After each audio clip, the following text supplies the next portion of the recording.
Bismillahirrahmanirrahim. Alhamdulillahi Rabbil Alamin. Wassalatu wassalamu ala ashrafil anbiya'i wal mursalin wa ala alihi wa sahbihi ajma'in, amma ba'd. Assalamualaikum warahmatullahi wabarakatuh. And a very good morning to everyone. Honorable Chairperson, respected presenters, and participant of ICOSA 2025. So it is a pleasure to be here among scholars and colleagues who share the same passion for understanding the dynamic of Islam in society. So my name is Suhailiza Ahmad Hamdani from Faculty of Leadership and Management, USIM. Today I am deeply honored to present my paper entitled Conversion Among Japanese Muslims, A Journey of Faith and Identity.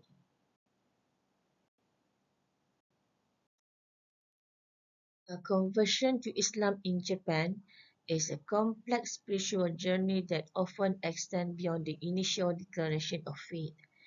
Japanese converts face distinctive challenges as they navigate phases of confusion, adjustment, and consolidation, reflecting both personal struggles and broader cultural context. So, this study aims to explore the life experiences of Japanese converts to Islam by focusing on three key pieces. First, the confusion piece, characterized by emotional instability and inner conflict. Second, the adjustment piece, where learning and community engagement shape adaptation. And third, the consolidation piece, marked by the integration of a stable Muslim identity. A qualitative design was employed using semi-structured interviews with Japanese converts. The interview framework examined themes of emotional conflict, faith development, community support, and negotiation of identity. Thematic analysis was applied to identify patterns and insight across participant narrative. The finding revealed a transformative process. The overall Muslim population in Japan has expanded significantly in recent decades. In 2010, the total number of Muslims was estimated at approximately 110,000.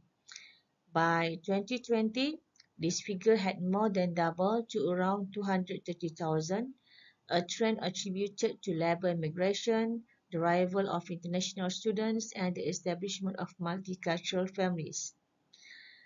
Within this broader demographic, Japanese converts constitute a distinctive group. Estimates suggest that as 2020, around 47,000 Muslims in Japan were Japanese nationals or permanent residents, many of whom entered Islam through intermarriage, family upbringing, or voluntary conversion. By 2020, similarly estimated that approximately 40,000 Japanese individuals had embraced Islam by the mid-2010s. A case study of Tabligh Jamaat in Japan reported that among roughly 43,000 Japanese Muslims, about 13,000 had converted through marriage, highlighting the role of personal relationship and social networking in shaping religious identity. Some studies describe early difficulties faced by Japanese converts. Conflict between new religious obligation and cultural expectation, social isolation, and emotional tension in the confusion stage. The small size of the Muslim minority means that converts often lack peer support and face misunderstanding from society. During the adjustment stage, access to religious education in Japanese or through translation, mentorship and community spaces such as mosques, study circles, are crucial in helping converts gain religious literacy, practice, and confidence. The consolidation phase involved identity integration and stabilization of faith, where converts begin harmonizing their Japanese cultural identity with their Muslim identity, achieving greater spiritual maturity and social belonging.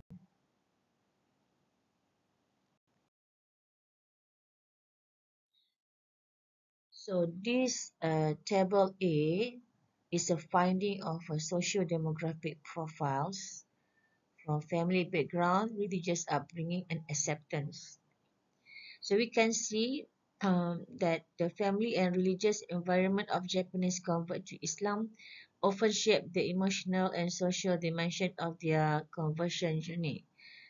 In the cases JM1, GW2, and GW3, distinct patterns emerge that reflect varying degrees of cultural conservatism, religious exposure, and familiar response to the adoption of Islam. We can see that JM1 background represent one of the most traditional and resistant family environments. Born into a conservative and patriotic family with strong pro-emperor sentiment, his upbringing emphasized Japanese cultural nationalism intertwined with Shinto and Buddhism tradition. His father, described as a patriot, opposed his conversion to Islam, viewing it as a departure from Japanese heritage. This resistance mirrors broader societal perception in Japan, where conversion to Islam is sometimes regarded as an act of detachment from national identity or cultural loyalty. In contrast, J.W. Chu's family context was comparatively moderate and open, raised in a household adhering to Buddhist Shinto syncretism. Her family did not strong object to her conversion.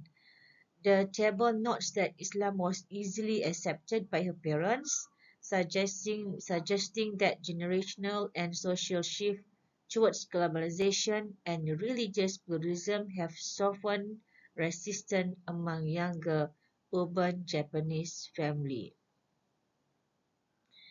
JW3's background lies between the two extremes.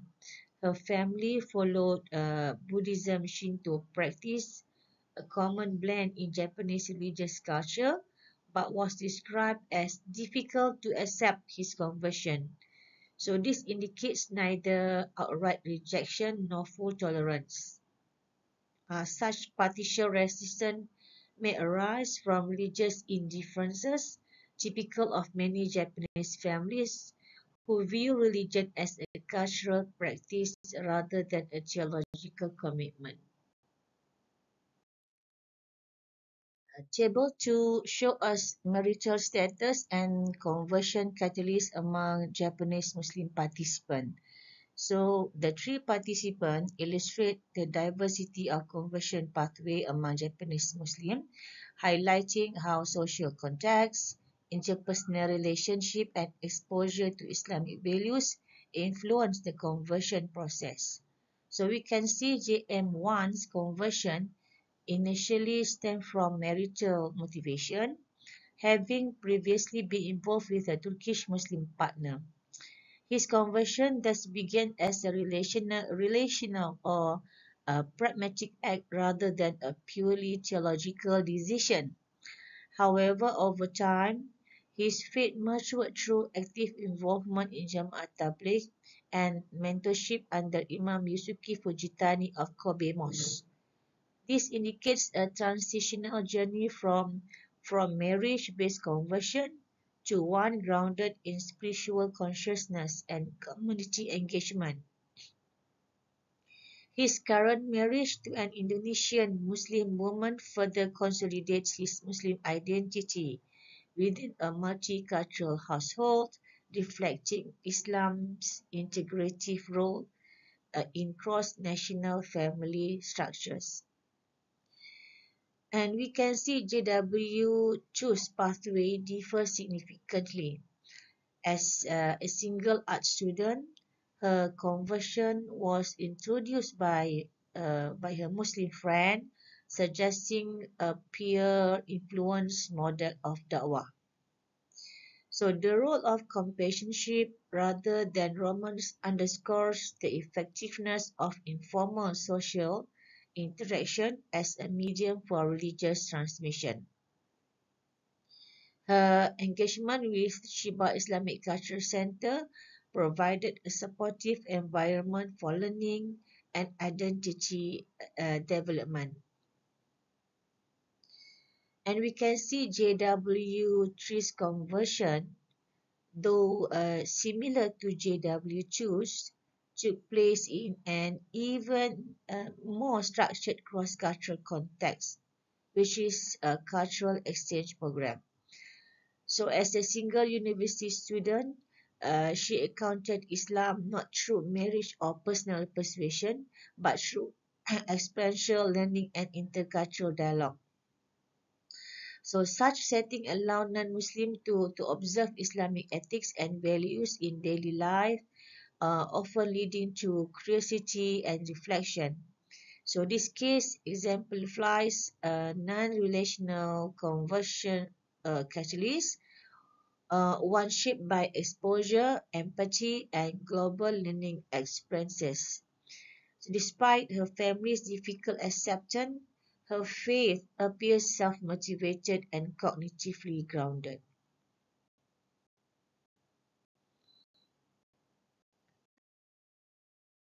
So this research also highlights the phase of confusion, which represents the earliest and most vulnerable period in the conversion process.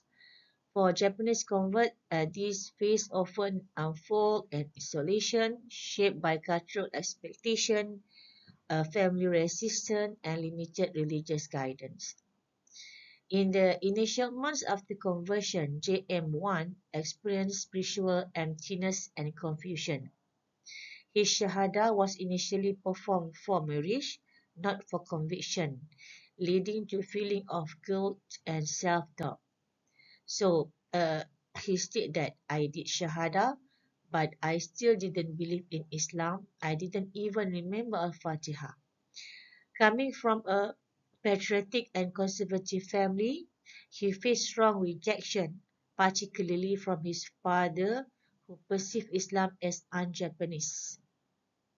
So this conflict between national identity and faith created deep emotional distress and social isolation. JM1 described himself as uncertain of when he truly became Muslim, indicating a blurred religious consciousness. The lack of early community support amplified his confusion, and he relied only on scattered information from friends. His case typifies the takhalli phase in tasawwuf, which means detachment from cultural pride and the breaking of all attachments, leading eventually of spiritual reawakening once mentorship was found. For JW2, the confusion phase was less confrontational but still emotionally complex. Introduced to Islam by a Muslim friend, her conversion was driven by intellectual curiosity rather than theological conviction. And during the early week, she reported mixed emotion of excitement and uncertainty as Islamic practices such as the daily prayers, modesty, and dietary restriction. She felt foreign and difficult to maintain consistently.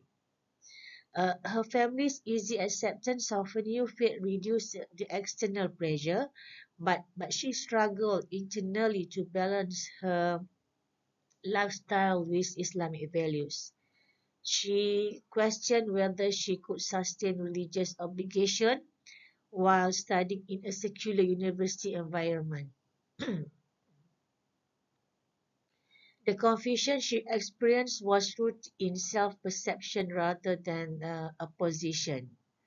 Her pace corresponds to the early takhalli, where a new believer begins to unlearn habitual values and reinterpret them through the lens of faith.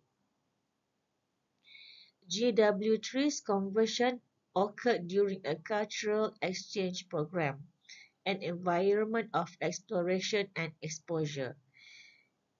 Initially, she felt spirituality moved but intellectually unprepared for the commitment Islam required. Her curiosity about Muslim conduct led her to embrace Islam, but she later confessed to uncertainty about religious obligation and social belonging. Coming from a Buddhist Shinto family that found her conversion difficult to accept, JW3 felt emotionally torn between filial loyalty and newfound conviction. She described feeling different and isolated from both his Japanese and Muslim peers. So this is a condition of cultural liminality.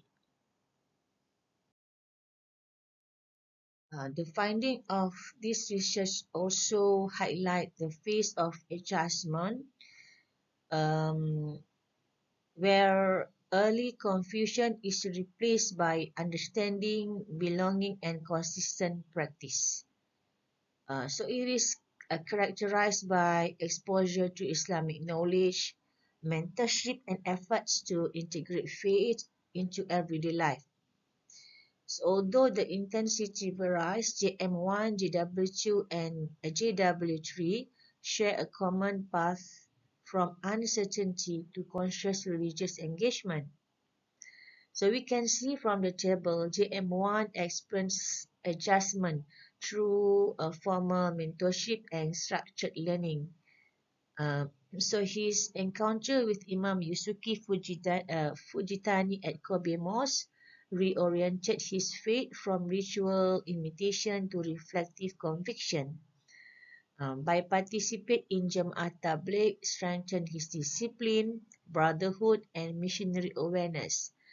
By studying Arabic and embracing mosque activities, he moved into the Tahalli stage, means adorning the self with faith and knowledge, resulting in a serenity and a confident religious identity. JW2 progressed through peer mentorship and communal engagement at the Shiba Islamic Culture Center, where she learned Islam in an inclusive environment. And her steady adaptation, wearing modest dress, observing halal food, and joining congregational prayers reflected a balance between faith and cultural identity. And for her, transformation was social and ethical rather than intellectual, marked by emotional stability and gradual internalization of Islam as a way of life. JW3 entered this phase through experiential learning after joining the Shiba Community Force conversion, observation of Muslim conduct, and participate in group activities deepened her understanding of prayer, ethic, and morality. And her adjustment remains at an early Tahali stage. This means the faith is developing yet sensitive to social pressure. So the adjustment phase represents a turning point from confusion to faith stabilization, where cognitive understanding and emotional belonging begin to align. So the participants' experiences show that structured learning and community engagement are pivotal mechanisms for transforming fragile belief into enduring conviction. So we can see JM1's encounter with Imam Yusuki Fujitani illustrate the classical Dawah principle of Ta'lim wa Tarbiyah, which means continuous education and moral cultivation. And his transition from a marriage-based conversion to a spirituality mature believer supports uh, another research that find that sustained religious mentorship enables convert to internalize Islamic practice beyond superficial conformity. And this phase also confirmed the theoretical of Tahalli within Tazkiyatun Nafs, where neo-Muslims began to adorn the self with virtues such as sabar, istiqomah, and ikhlas. The participants' learning processes mirror the Tadaruj principle, which gradual transformation through progressive knowledge and experience. The other finding of the research also highlight the phase of consolidation, which signifies the points where converts attain spiritual steadiness and integrate Islam into their personal and social identities. This phase of consolidation represents the tajalli stage of Tazkiyatun Nafs, where faith is internalized, manifested, and harmonized with daily life. So all the participants GM1, GW2, and GW3 experience this phase according to their depth of learning, community connection, and inner conviction. The table shows that JM1 reached a high level of faith maturity and missionary confidence. From his formal education at Medina Islam University and continuous involvement in Jamaat Tabligh has transformed him into a reflective believer with a clear da'wah orientation. And his consolidation illustrates complete tajalli. It means faith manifesting as purpose, stability, and leadership.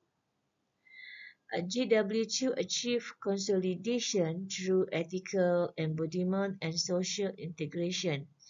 Supported by Islamic Culture Center, she maintained equilibrium between her Japanese identity and Muslim faith, showing signs of emotional resilience and consistent practice.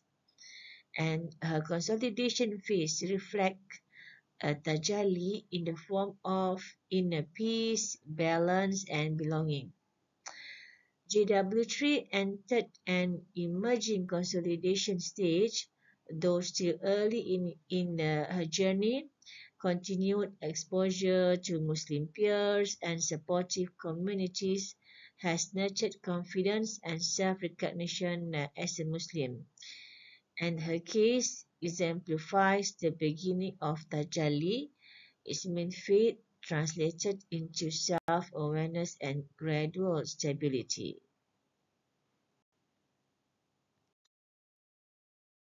This study on the basis of a conversion among Japanese Muslims actually highlight the complex interplay between a spiritual awakening, social adaptation, and identity reconstruction. The journey from confusion to adjustment and finally to consolidation reveals that conversion is a gradual process influenced by internal and external factors. And the findings demonstrate that faith development among Japanese converts is closely tied to the quality of mentorship, community support, and opportunities for meaningful engagement within the Muslim community.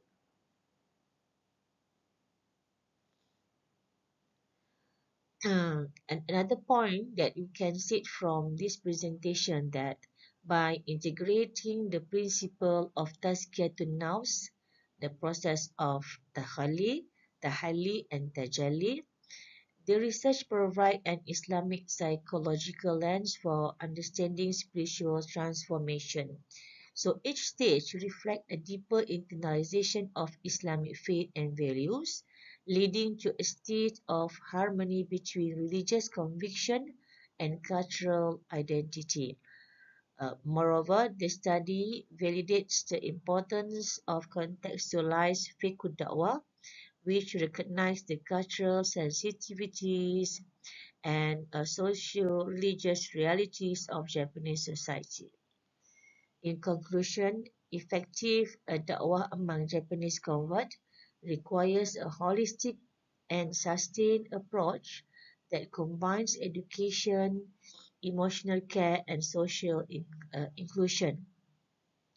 The success of the conversion process depends not only on conveying the message of Islam, but also on nurturing faith through compassion, companionship, and community empowerment. And this study reaffirmed that Dawah is not merely an act of invitation, but a continuous journey of support, guidance, and spiritual growth. So I hope this presentation encourage further exploration into how Islam can continue to flourish authentically within diverse cultural contexts like Japan. So that's all from me. Thank you very much for your attention. Assalamualaikum warahmatullahi taala wabarakatuh.